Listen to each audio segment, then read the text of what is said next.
Good morning, dolls, and welcome to Little Gretchen's Workshop. Now, in my previous video, I pulled out all types of things that I would need to store in my new dollhouse kitchen. So now today I'm going to go ahead and put together some options for the storage.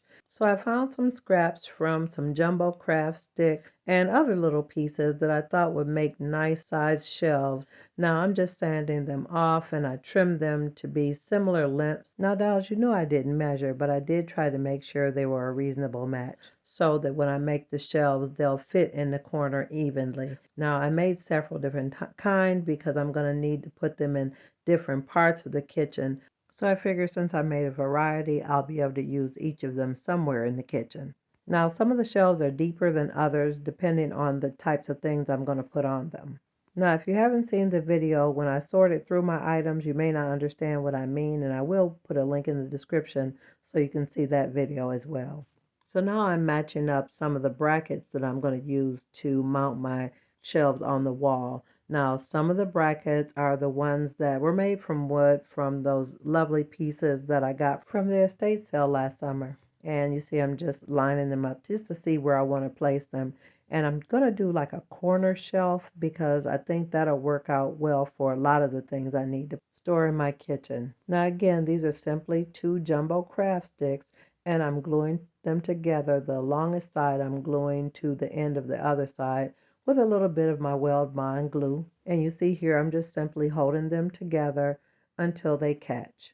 And after I had them lined up the way I wanted them, I just laid them on my cutting mat to allow it to dry nice and solid. Now in this next frame, I'm making a smaller shelf, and this shelf is made with a scrap piece of 1/16 inch basswood, and as the brackets I'm using some of those cut off pieces of crown molding. Now, I'm doing these shells a little bit differently than the ones that I made for the dress shop sewing room. I'm putting these brackets right up to the edge. Now, I did try to use a sparing amount, but any excess I'm just wiping it off, and I'm really not worried about it messing up the stain because I think I'm going to stain these and then paint them. Now, from this angle, you can really see how simple that is. And if you don't have any 1/16 inch basswood scraps, go ahead and use some popsicle sticks and you'll get the same result. So now I have one of the wider planks to make shelves with, so I'm going to use the bigger bracket. Now in a previous video, I tried to make these look like wrought iron or metal, but I'm not sure whether I'm going to do that or not this time. But let me go ahead and keep working and not get too focused on the detailing before I get everything assembled. Now here I am working on that corner unit, and I'm adding the glue and then adding the bracket. But at this point, thinking about the weight of the shelf and how it's going to fit on the wall and how I'm going to secure it to the wall, I'm thinking I need to do something a little different. And there I am trying to be tidy, cleaning up my glue. So now I've got the brackets on both of the ends, but I'm definitely going to need something in the middle to support the main part of the shelf. But I truly don't want to use my big pretty decorative brackets in those parts because you really won't be able to see them. So I pondered for a moment and looked at the brackets on some of the smaller shelves, and because they're nice and sturdy and they're really firm, I figured they would be good to use as supports in the middle of the shelf to mount the shelf on the wall. Now, dolls, you see me here dipping my bracket into the glue. That's not a best practice. Now, I really want you dolls to look at this closely and pay attention to what I did, the way I put the little bracket on the shelf, so I'll be able to mount it on the back and the side. So to give it a nice secure fit in the middle, which is a main part of the shelf that'll need to be supported. Now, I really should put it down, but in my mind, I'm trying to imagine what it'll be like when I attach it to the corner of the kitchen. And at this point, I felt like my idea was good, so good that I wanted to add more bracket. Again, for more security and stability, I put a bracket in the center of each of the shelves so that all the way around it'll be nice, even distribution of the weight. Another reason why these brackets are going to work out well is because that back end is wider, so more of the surface will be flat to attach to the wall rather than trying to attach it with a skinny strip. So if you're wondering what I'm making these little brackets out of, I'm using crown molding, and when I say crown molding, I literally mean crown molding. I merely cut off small portions of the crown molding in sort of like tiny slices, and they turn out to be the perfect size and shape for many of my shelves, especially the smaller ones, and they turn out to be really great mid supports for the larger ones. Now it turned out my little corner shelf was a little bit too long, so I had to trim it down a little bit so it would fit between the wall and the window frame, and I wouldn't have run into this problem if I had bothered to measure. And after I cut off the excess on that L piece, I thought it would be a good idea to add some reinforcements right under where the two pieces of wood joined to make sure they were nice and sturdy. And I just used a few scraps from some of the tiniest coffee stir sticks to be my reinforcement bands. So there's no need for me to use the big decorative bracket. I'm going to leave that little small one there because I think it'll fit nicely up against the window frame, and I'll save that larger, more decorative bracket for another time. I did add stain to that edge. Now, I opted to put another one of those supporting smaller brackets next to the larger, more decorative one to give a firmer, flat surface to mount the shelf on the wall.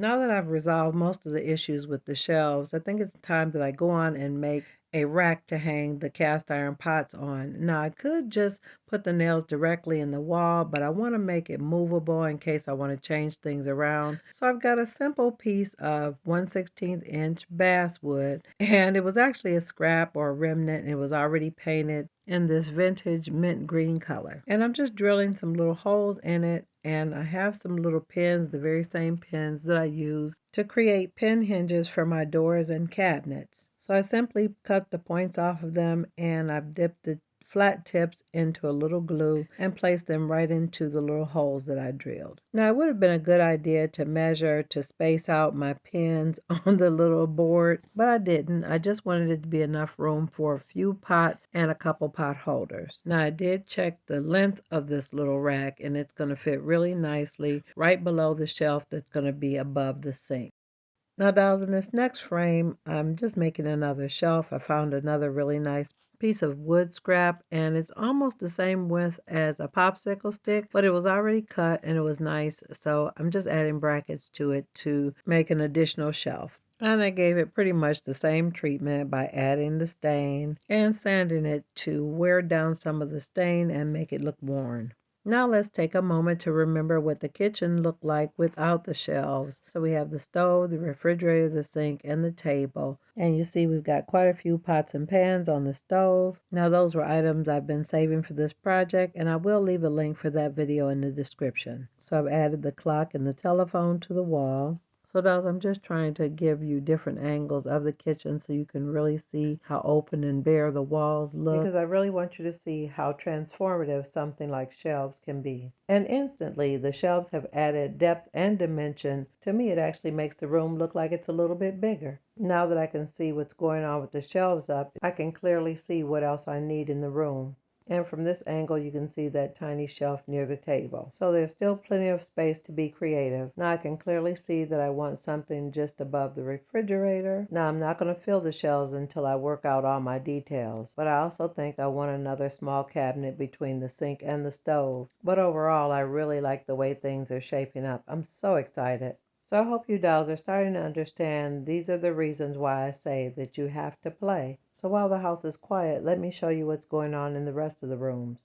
It's clear the men of the community have worked hard to get Aunt Bess and Aunt Janie moved into their new place. Now it's up to the ladies to get everything organized and set up. But they're looking forward to their anniversary sale. It's truly amazing that in less than a year of the grand opening at Christmas time last year, the ladies have been able to make enough money to expand what they offer and move to a new location. Now here's a quick glance at the original Dress Shop Dollhouse showroom, and looks like they've got a few dresses there that need to be moved over, but things look pretty bare. Here is what used to be the dress shop office. It's all cleared out. Here's a quick glance at the new office space. The men have got all the furniture in there, but there's plenty of decorating that still needs to be done. And here's a quick glance at the former sewing room. The men are discussing what needs to be done before Pop and Miss Betty get married. And here is the hallway at the former Dress Shop Dollhouse, all cleared out. And the bathroom is even empty, so now it's ready for its new residence. And here's a glimpse of the new Dress Shop Dollhouse bathroom. They've got all new fixtures And they brought over their cabinet and shelves from their previous bathroom. But again, quite a bit of decorating still needs to be done. But enough has been done for the dolls to go ahead and finish moving in. But I think things are working out well, that Aunt Janie and Aunt Bess are going to be happy here. Now, this is just a quick glimpse of how things are currently organized in the new sewing room area. There is a lot that needs to be organized and put away, but everything is on the third floor and ready for the ladies to start working. Even though the showroom isn't open yet, they can work on their projects for Christmas, and also curtains for the bathroom, the kitchen, and Marguerite and Sadi's new bedroom. It's really fun looking at things from this angle. I just love peeking in windows and looking down the stairwells in the dollhouse. And I just noticed that Aunt Bess and Aunt Janie are getting their pictures off the wall and thinking about all that's in store for them in their new location. The dolls have quite a bit of work ahead of them to prepare for the long winter ahead, but in spite of the work, they have so much to look forward to. Now, if you enjoyed this video today and want to see more content like this, let me know in the comments. Also, like, share, and subscribe. And I'm looking forward to seeing you on the next episode of Little Gretchen's Workshop. Bye-bye now, dolls.